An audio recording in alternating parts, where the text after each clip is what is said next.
Are you happy with your life? It's a question I ask myself a lot, and it's one I think is very healthy to ask a lot. Are you doing everything that you want to do? Are you having everything you want to do?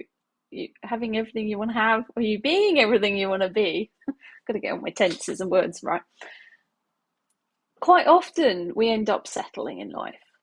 We end up getting into a rut.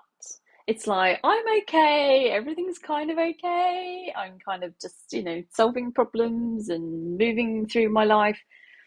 But are you really enjoying it? Are you really having as much fun as you could?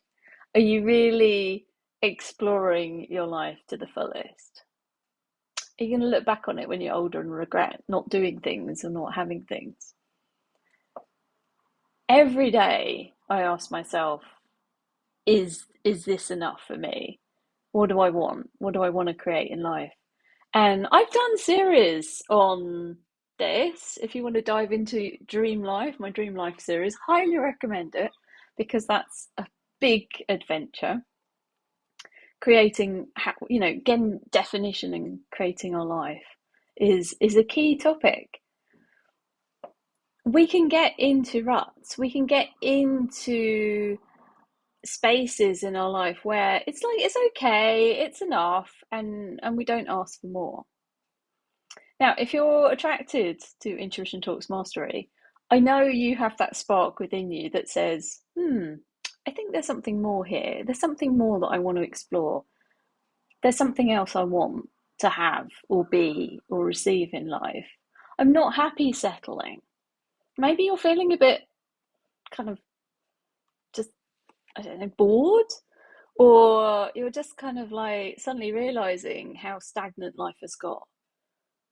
If you want more, if you want to have a bit more of an adventure, you want to have more fun in your life, which is always my number one calling, maybe there's something else to explore and play with. Now, what I'm going to go into in Intuition Talks Mastery is going to take us on a little journey, a little adventure.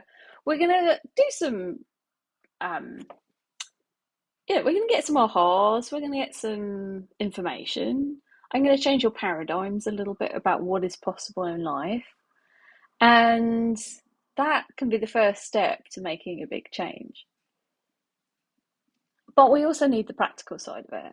So we're going to go into some kind of understanding of things and concepts, but we're also going to say, okay, how can I apply this in my life? How can I make my life more delicious through this? So it's going to be a very practical as well as in-depth course. Although I could probably teach this course for 5 years.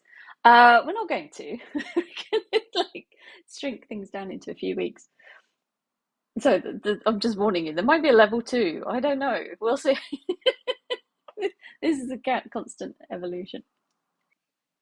So why have a better life when you can just stay in your boring little house, in your little world with the same people doing the same things? Why go out for dinner when you can just, order pizza at home? Because we want more. We want to explore more. We want to have adventures. We want to have like a richness. If you imagine your life being small and just well, I'm not saying your life is small, but like where you are now, and then you look at times when you've really enjoyed yourself, or you've had like lovely moments, there's more richness to it. And I'm not just talking about money, I'm talking about experiences. We can be touched in a certain way and it can be exciting. We can go out for a meal and just enjoy the food. We can enjoy the company. We can enjoy that glass of wine. We can enjoy that walk on the beach with a friend. Like, it's the richness of life which is exciting.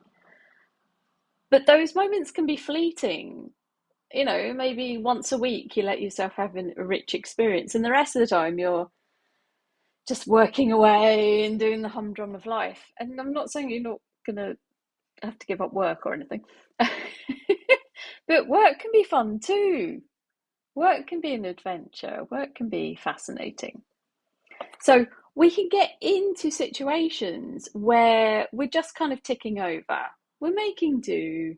We're kind of just satisfied, or we're settling. But we know there's more there. We know there's more that we can experience in life. So why not explore it? I always think it's like, why live life in colour when a black and white life would still be visible? And so one person I've drawn on over the years who I'm really fascinated by, very religious, but fascinating, is Florence Scovel Shin. I never know how to pronounce her name. Anyway, she has a book called The Game of Life, and I'm going to read the opening parts to this. Chapter 1, The Game. Most people consider life a battle, but it's not a battle, it's a game. It is a game, however, which cannot be played successfully without the knowledge of spiritual law. And the Old and the New Testament give the rules of the game with wonderful clearness. Jesus Christ taught that it was a great game of giving and receiving. Whatever a man soweth, that shall also reap. This means that whatever man sends out into the world, or deed, will return to him. What he gives, he will receive. If he gives hate, he will receive hate. If he gives love, he will receive love. If he gives criticism, he will receive criticism. If he lies, he will be lied to. If he cheats, he will be cheated.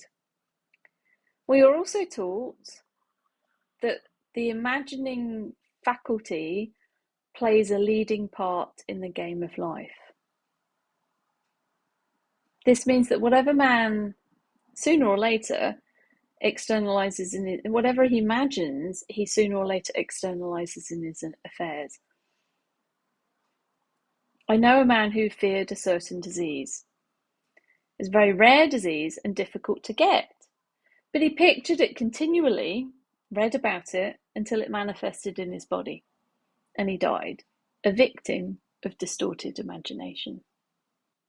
So we see, to play successfully the game of life, we must train the imagining faculty. A person with an imagining faculty trained to image only good brings into his life every righteous desire of the heart: health, wealth, love, friends, perfect self-expression, his highest ideals. Now, I could go on reading. It's an interesting angle on things. And we know that what we think about, we create. What we put out into the world, we create. I didn't even watch it, but I just saw a video the other day of Bruce Lipton, and he was saying, the title of the video was, worrying is praying for what you don't want. And I was like, yes, that's a great way of putting it. How many people do you know that worry constantly and then just get bad things happen to them? We're all wired different. We all have different elements and aspects to us. Now, if you've taken my What's Your Story series, you'll know all about this.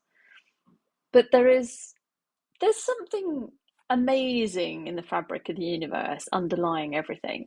And it's something I want to explore in Intuition Talks Mastery. Like, how do we play the game of life? How do we play the game of life? And what are the simple things that we can do that can change things for us and really bring about something different? If you want to better yourself, you want a different life, join me for this series. It's going to knock your socks off. if you're wearing any, I don't know.